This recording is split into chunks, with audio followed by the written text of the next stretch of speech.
Hello, dear aspirants. Welcome back to our Nirantar IS online platform. Now we are live. I hope की ही जी series आहे series तुम्ही regularly पाहत असाल, notes बनवत असाल, याच्यामधून तुमचा अभ्यास जो आहे इम्प्रूव्ह असेल for the high scoring. Okay. So आजच्या सेशनमध्ये आपण जिओग्राफी 2021 चे नेक्स्ट वाले जे 5 क्वेश्चन आहेत, ज्याला आपण नाव काय दिलेलं आहे? तो 21 जिओग्राफी पार्ट 2 हे आपण दुसऱ्या भागामध्ये 5 क्वेश्चन त्या ठिकाणी आज डील करणार आहेत. अतिशय अल्ट्रा इम्पॉर्टंट आहेत, स्कोरिंग आहेत, एक्सप्लेनेटरी आहेत. त्यासोबत कंटेंट सुद्धा आपण त्या ठिकाणी आणलेले आहेत. ओके. सो आय होप की आधीचा जो पार्ट नंबर 1 आहे, तो पार्ट नंबर 1 त्या ठिकाणी तुम्ही पाहिला असेल, नोट्स बनवल्या असतील. ओके. सो आपण पुढे जाऊया. नाव आज जे अल्ट्रा 5 क्वेश्चन जे आहेत ना मित्रांनो, हे सुरू करण्याच्या आधी एक महत्त्वाचा तुम्हाला प्रश्न आहे, जो की आपला रेग्युलर प्रश्न असतो.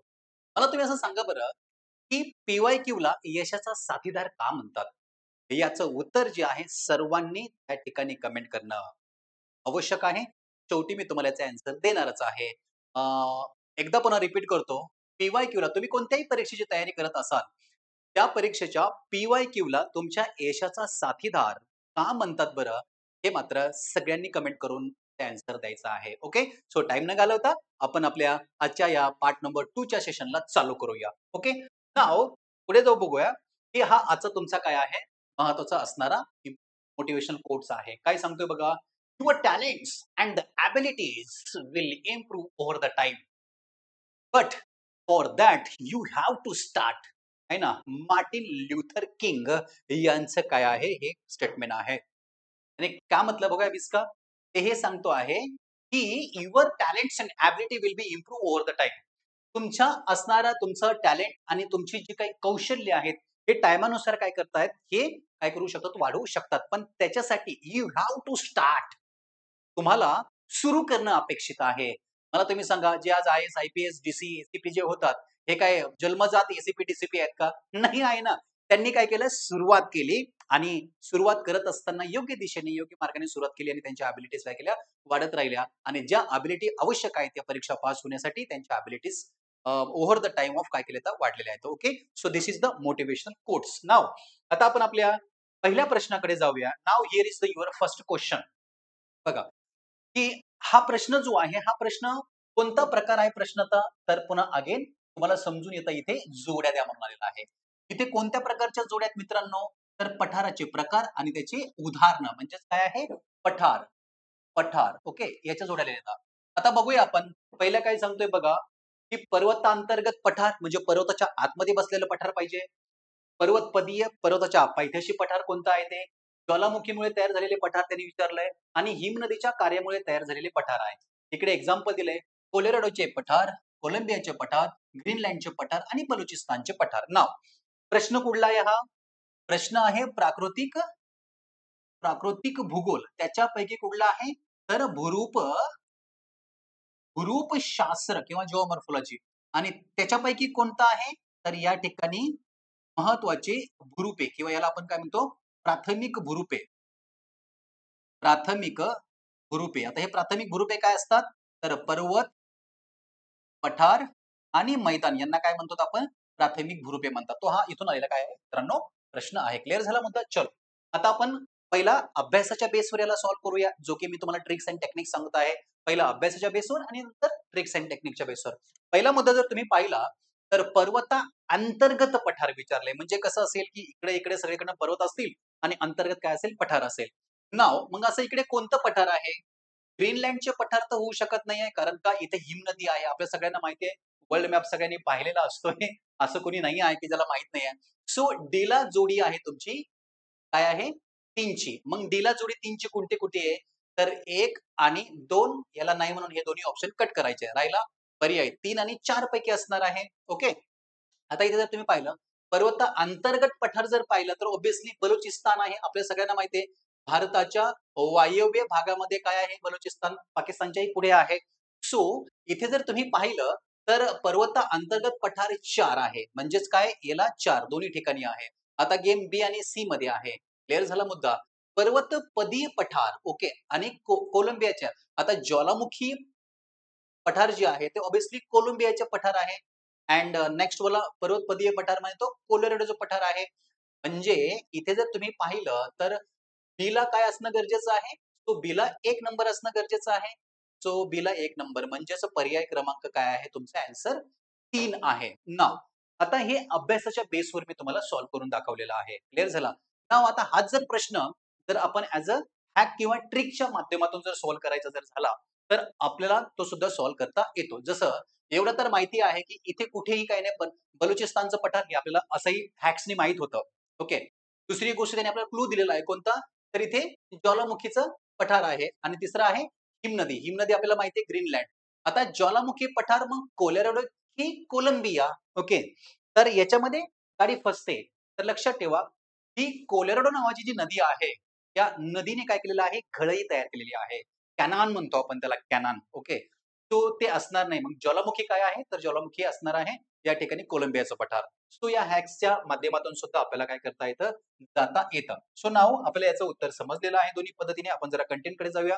जगातील ही काही महत्त्वाची काय आहेत? पठार आहेत. लक्षात ठेवा. कोणते-कोणते पठार आहेत? भारतामधून सुरू करूया. भारतामध्ये या ठिकाणी डेक्कनचा ट्रॅप आहे. भारताच्या उत्तरेला तिबेटचं पठार आहे. त्यानंतर इथे वायव्य पाकिस्तान जो आहे, पोटावरचं पठार आहे. म्हणजे कोणतं आहे ते बलुचिस्तानचं पठार आहे. त्यानंतर इथे आफ्रिका खंडामध्ये इथे जर तुम्ही पाहिलं तर इथिओपिया आहे आणि कॅम्ब्रिलिया आहे इथे. त्यानंतर मास्कनिया आहे. इथे जर तुम्ही आफ्रिकेमध्ये जर पाहिलं तर ईस्ट आफ्रिकन हायलँड आहे. कंटागा आहे. ओके.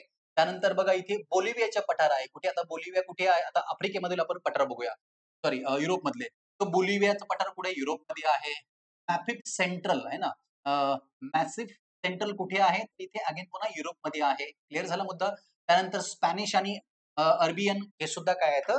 युरोपमध्येच पठारं आहेत. क्लिअर झाला मित्रांनो मुद्दा? आता आपण अमेरिकेकडे येऊया. आता दक्षिण अमेरिकेमध्ये कोणतं-कोणतं पठार आहे? तर इथे ब्राझीलचा हायलँड आहे. लक्षात आलं मॅपमध्ये जरी नसलं तरी मी तुम्हाला सांगतो आहे. त्यानंतर अँटापोलिया या ठिकाणी पठार आहे कुठे? तर या ठिकाणी अंडीज पर्वतरांग आहे दक्षिण अमेरिकेची तिकडे. त्यानंतर पॅन्टागोनियाचं पठार आहे. तर पॅन्टागोनियाचं पठार कुठे आहे? तर अगदी दक्षिण अमेरिकेच्या या अँडीज पर्वतरांगाच्या तिथे. त्यानंतर उत्तर अमेरिकेमध्ये आपण जर आलो तर आपल्याला एक गोष्ट समजून येते. ते काय मेक्सिकन पठार आहे आणि त्याच्याच उत्तरेला बघा एक कोलोराडोचं पठार आहे. आता ही जी कोलोराडोचं पठार आहे थोडंसं ॲडिशनल माहिती सांगतो, की कोलोराडो नदी जी आहे, ही पॅसिफिक महासागराला पोहोचण्याच्या पूर्वी ती वाळवंटातून वाहते. लक्षात आलं? ती वाळवंटी प्रदेशातून वाहते आणि ह्या कोलोराडोच्या ठिकाणी काय केलेलं आहे, मोठ्या प्रमाणात तिने खळई निर्माण केलेली आहे. त्यानंतर या ठिकाणी जर तुम्ही पाहिलं तर त्याच्या उत्तरेला कोलंबियाचं पठार आहे. आता इथे जर तुम्ही पाहिलं तर हे आहे ज्वालामुखीय पठार. क्लिअर झालं? त्यानंतर कोलंबिया आणि स्नेक. ओके, असं आहे ते. इकडे जर तुम्ही उत्तरेला गेलात तर ग्रीनलँडचं पठार आहे. कॅनेडियन शील्ड म्हणतो आपण त्याला. ओके. सो ही काही जगभरातील अशी महत्त्वाची पठारं पसरलेली आहे. सो आपला हा पहिला प्रश्न होता. ही एक नोट आहे. ही नोट मी तुम्हाला तुमच्यासाठी आणलेली आहे. तिबेटचं पठार कुठे आहे? तर चीनमध्ये आहे. डेक्कन पठार भारतामध्ये आहे. अगेन पुन्हा हे प्लेट टेक्टोनिकमुळे तयार झालेलं आहे. कोणतं? तिबेट. भारतामध्ये जे डेक्कनचा ट्रॅप आहे तो ज्वालामुखी पठार आहे. ओके.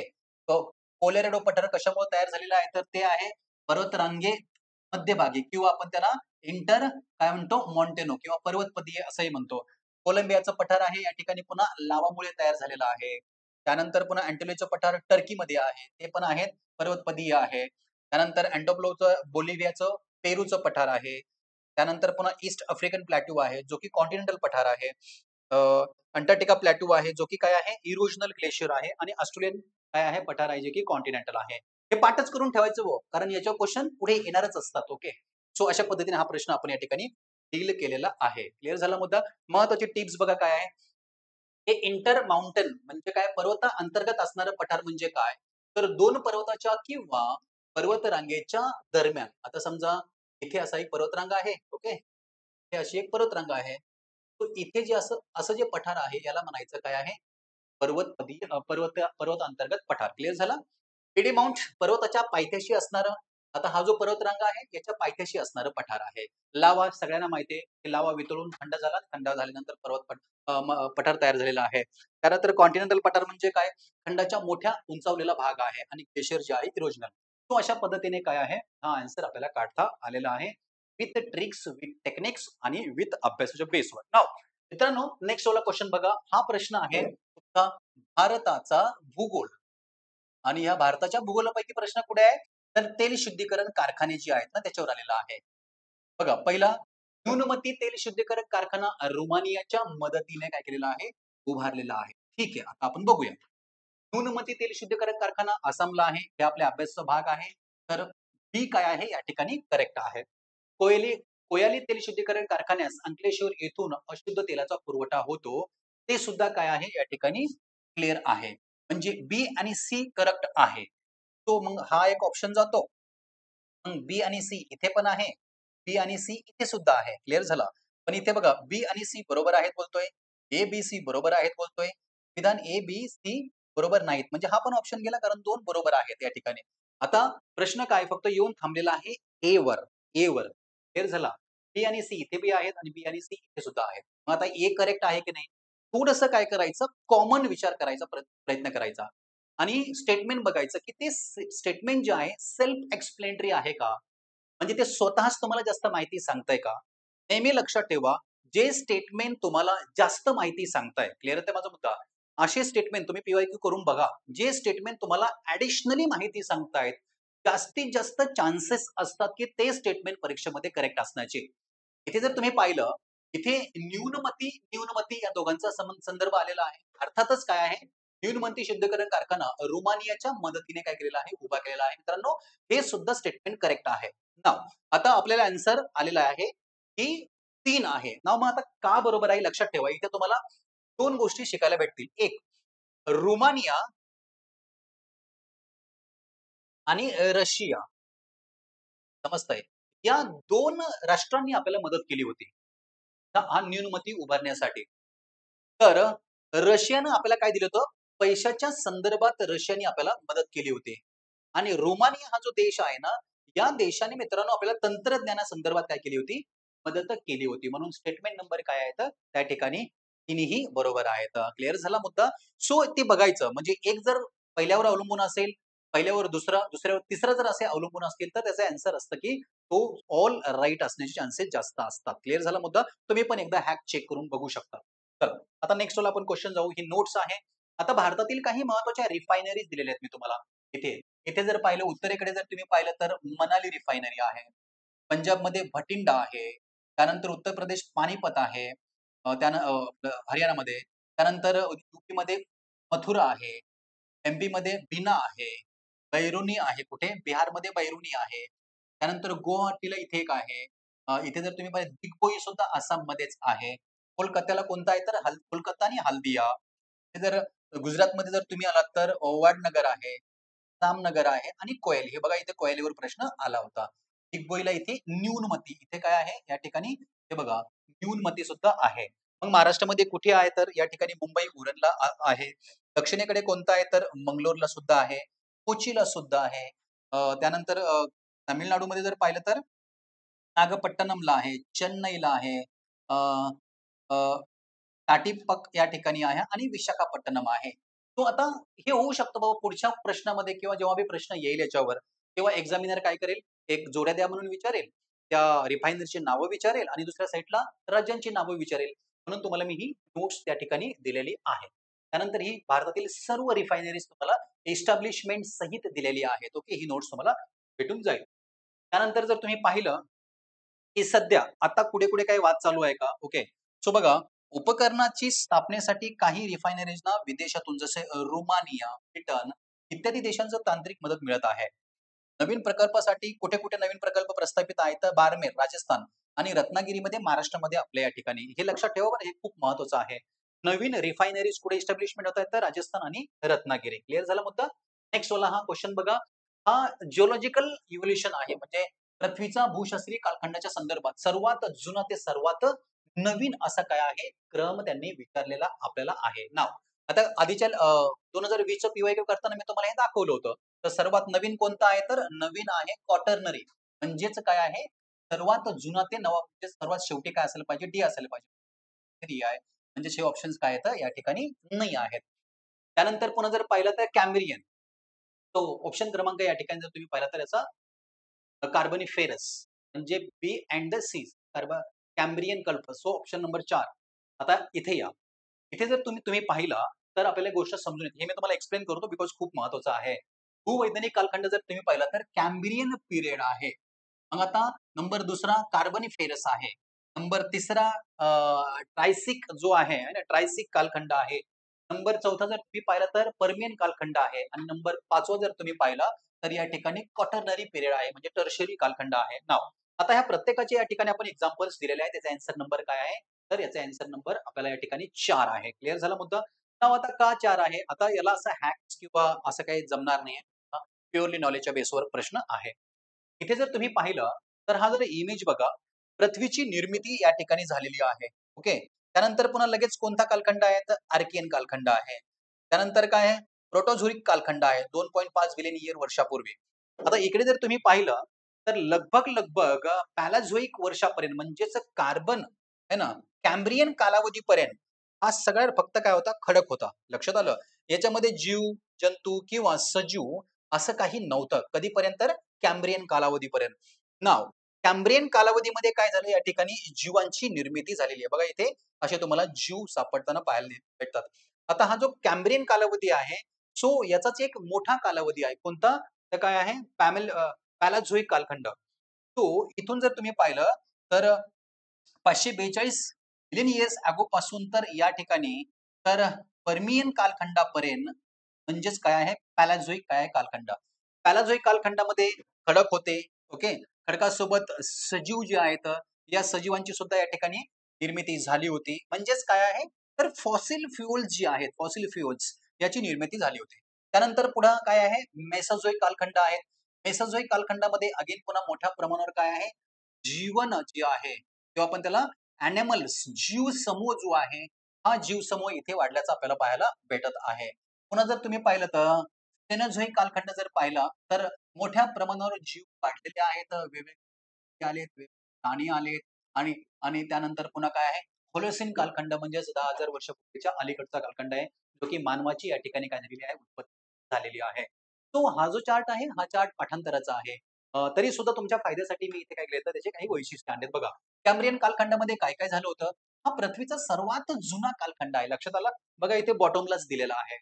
त्यानंतर या कालखंडात पहिल्या सजीवांच्या फॉसिल्सचा अभ्यास होतो. म्हणजे फॉसिल्स तेव्हा नव्हते. लक्षात आलं? कॅम्ब्रियनमध्ये फॉसिल्स होते, परंतु ते कसे सुरुवातीला होते. क्लिअर झाला मुद्दा? सुरुवातीला. त्यानंतर समुद्र जीवांचा उत्क्रांतीचा कालखंड आहे का? तर हो. इथे जर तुम्हाला पाहिलं तर हे बघा या ठिकाणी विविध असे जीव तयार झालेत. म्हणजे समुद्र जीवाच्या उत्क्रांतीचा कालखंड सुद्धा होता. मुद्दा क्लिअर आहे? आता कार्बनिफेरसमध्ये बघा, मोठ्या प्रमाणावर वाळवंटाचा विकास झाला आणि कोळशाचा साठा काय झाला? तयार होण्याचा कालावधी आहे. का? आता बघा, हे आधीच्या कालखंडामध्ये जे असणारे जे सजीव आहेत, हे सजीव पृथ्वीच्या उत्तानामध्ये गाडले गेले.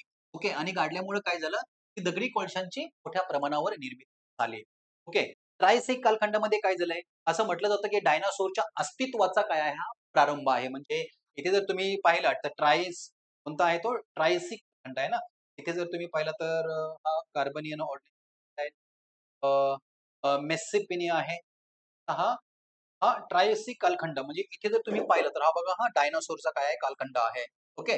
पृथ्वीचे पहिले वेद आणि स्तनधारी काय आहेत हे प्राणी आहे. म्हणजे हे हातपाय असणारी जी व्यक्ती आहे प्राणी आहेत, हे प्राणी काय झालेले आहेत त्या ठिकाणी निर्मिती झालेली आहे. पुढे जर तुम्ही पाहिलं तर इथे पर्मियन कालखंड काय सांगतो? डायनासोर वाळवंटाची उत्क्रांती झाली आणि मोठ्या जीवांची विपुलता आलेली आहे आणि क्वाटर्नरी म्हणजे अलीकडच्या काळामध्ये सर्वात नवीन कालखंड आहे. मानवी उत्क्रांती झालेली आहे आणि हिमनद्याचा विस्तार सुद्धा त्या ठिकाणी होताना आपल्याला पाहायला भेटतं. नाव आता हा जो आहे एकदम जुना ते नवं बघा.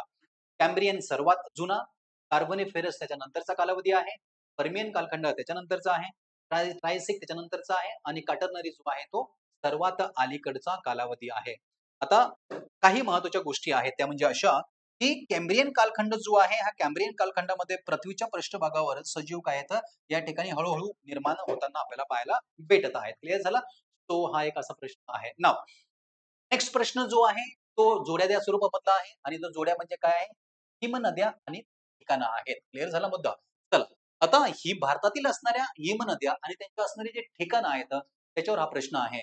बघा सियाचीन, रिमो, गंगोत्री आणि झेमो हे आहेत. आता सगळ्यांना माहिती आहे सियाचीन कुठे आहे? तर ऑब्व्हियसली जम्मू काश्मीरमध्ये आहे. आता इकडे बघा, काश्मीर सियाचीन नंबर 1 ला आहे. ओके. त्यानंतर गंगोत्री कुठे आहे? तर आपल्या सगळ्यांना माहिती आहे उत्तराखंडमध्ये आहे. म्हणजेच एला 1 आणि सीला 3. एला 1 आणि या ठिकाणी सीला 3. हा बघा या ठिकाणी 2 जरी माहीत असले तरी सुद्धा तुमचा आन्सर त्या ठिकाणी आलेला आहे. एला 1 आहे, सियाचीन काश्मीरमध्ये आहे. त्यानंतर बीला 2 आहे, काराकोरम आहे. सीला 3 आहे आणि डीला काय आहे? या ठिकाणी 4 आहे. जेमू म्हणतो या ठिकाणी बिकॉज जेमू आणि रिमो या नावावरून सुद्धा तुम्हाला ही गोष्ट काढता येते. सो अशा पद्धतीने आन्सर आपण या ठिकाणी दिलेले आहे. क्लिअर झाला मुद्दा? हे काही महत्त्वाच्या काय आहेत भारतातील असणाऱ्या ग्लेशियर्स आहेत. नोट्समध्ये तुम्ही एकदा पाहून घ्या. अगेन मी तुम्हाला काही महत्त्वाच्या ॲडिशनली माहिती सहित भारतातील काय दिले ते या ठिकाणी ग्लेशियर्स दिलेले आहेत. नेक्स्ट वाला बघा. हा प्रश्न आहे पुन्हा अगेन जोडे त्यामधला राष्ट्रीय उद्यानं आहेत आणि उद्यानं आणि राज्य दिलेले आहेत. ओके. आता आपल्या सगळ्यांना बंदीपूर, देवलादेवी, इंद्रावती हे तर माहिती आहे. तर बघा, इथे बघा हा पण आपल्या अभ्यासाचा भाग आहे. लक्षात ठेवा. काही गोष्टी पाठांतर करायच्यात. इंद्रावती इथे छत्तीसगडला आहे. मानस जो आहे तो या ठिकाणी आसामला आहे. बांदीपूर जो आहे तो इथे कर्नाटकाला आहे आणि देवलादेवी राजस्थानला. ओके, ठीक आहे. आता सीला या ठिकाणी 4 पाहिजे. म्हणजेच सीला कुठे-कुठे 4 आहे? तर सीला 2 ठिकाणी 4 आहे. मी जे हे काटछाट करतो ना मित्रांनो, हे तुम्ही शिकून घ्या बरं लक्षात ठेवा. सीला 2 ठिकाणी 4 आहे. मग मानस 2 आहे म्हणजे डीला 2 आहे. सो इथे जर तुम्ही पाहिलं सीला 4 आणि डीला 2 हे बघा आपला आन्सर या ठिकाणी आलेला आहे. 4 क्रमांकाचं उत्तर आहे. क्लिअर झाला मुद्दा म्हणजे एला 3 तो कर्नाटका बंदीपूर. त्यानंतर बीला काय आहे? बीला या ठिकाणी 1 आहे. येस. त्यानंतर तिला 4 आहे. ओके. तर ह्या काही गोष्टी असतात ह्या आपल्याला हा आपला अभ्यासाचा भाग आहे म्हणून आपल्याला आलंच पाहिजे. ओके. सो मी काही तुम्हाला नोट्समध्ये भारतातील मॅप बेस काही दिलेला आहे. ओके. तर ते एकदा तुम्ही त्या ठिकाणी बघून घ्या. ही काही राष्ट्रीय उद्यानं आहेत, जी महत्त्वाची आहेत आणि जी कशासाठी महत्त्वाची आहेत, कधी त्यांची इस्टॅब्लिशमेंट झालेली आहे, ते पण मी तुम्हाला या ठिकाणी दिलेलं आहे. क्लिअर झाला मुद्दा? तो सध्याचा चालू घडामोडीमधला असणारा हा प्रश्न आहे. म्हणजे ॲडिशनल इन्फॉर्मेशन आहे. भारतात सध्या 107 राष्ट्रीय उद्यानं आहेत 2025 मध्ये. सर्वाधिक राष्ट्रीय उद्यानं मित्रांनो एम-पी मध्ये आहेत. हे डोक्यातच ठेवा. आसाममध्ये त्यानंतर 7 आहेत. ओके. महाराष्ट्र, केरळ, उत्तराखंड, पश्चिम बंगाल, अंदोमान निकोबार या ठिकाणी प्रत्येकी काय आहेत 6-6 आहेत. मग असे कोणते राज्य आहेत, की ज्या ठिकाणी हे नाही येतं, नॅशनल पार्क नाही येतं बघा. पंजाबमध्ये नाही, चंदीगडमध्ये नाही, दादरा नगर नाही, दिल्लीमध्ये नाही, पांडिचेरी या ठिकाणी राष्ट्रीय उद्यानं नाही आहेत. एक्झामिनर बिलकुल तुम्हाला इथे घेऊन जाणार. त्यामुळं कोणत्या राज्यात नाहीयेत ते महत्त्वाचं आहे. ओके. तो अशा पद्धतीने काय आहे, की हे आजच्या सेशनमधले आपले जे महत्त्वाचे इम्पोर्टन्स जे 5 पी-वाय-क्यू जे आहेत, ते 5 पी-वाय-क्यू आपण या ठिकाणी काय केले इथं कव्हर केलेले आहेत. क्लिअर झाला मुद्दा सगळ्यांना? विथ नोट्स सहित. आता हे जे नोट्स आहेत इथे ग्लेशियर्स जर पाहिलं तर हे या ठिकाणचे ग्लेशियर्स आहेत. त्या ठिकाणी बघून घ्या. क्लिअर झाला मुद्दा?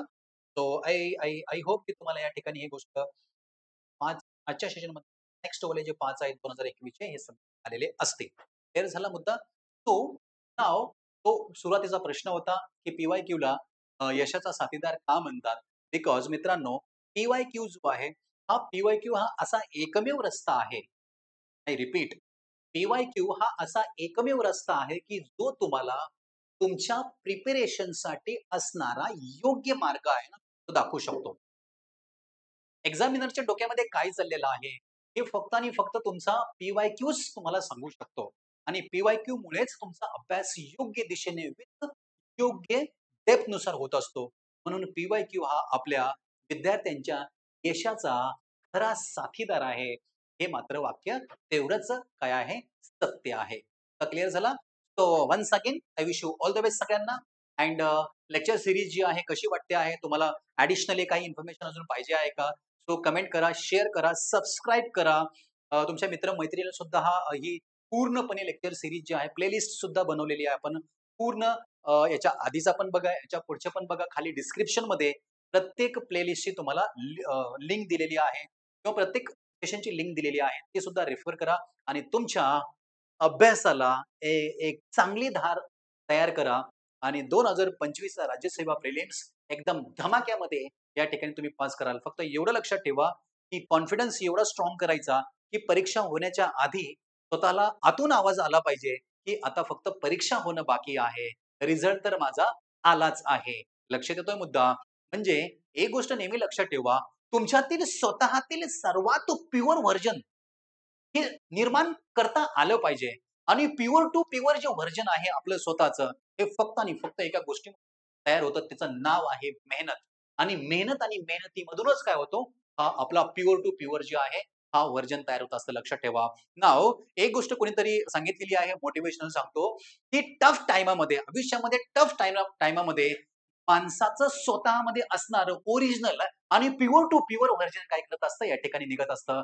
म्हणून हा टफ टाईम जो आहे, हा आपल्या आयुष्याला सेफ देण्यासाठी महत्त्वाचा असतो मित्रांनो. आणि ही जी लेक्चर सीरीज आहे, या लेक्चर सीरीजचा मतलबच असा आहे, की तुमचा ॲज अ विद्यार्थी म्हणून आपल्यातील टफ टू टफ टाईमामध्ये का होईना पण आपल्यातलं काय बाहेर आणायचं आहे, तर प्युअर व्हर्जन बाहेर आणायचं आहे. आणि जेव्हा आपण आपल्यातील प्युअर व्हर्जन बाहेर आणतो ना, तेव्हा मात्र आपल्याला सक्सेस गॅरंटेड सक्सेस भेटतं लक्षात ठेवा. Once again I wish you all the best. Thank you so much. आपण नेक्स्ट सेशनमध्ये या ठिकाणी भेटूया. पार्ट नंबर 3ऱ्यामध्ये. Thank you so much.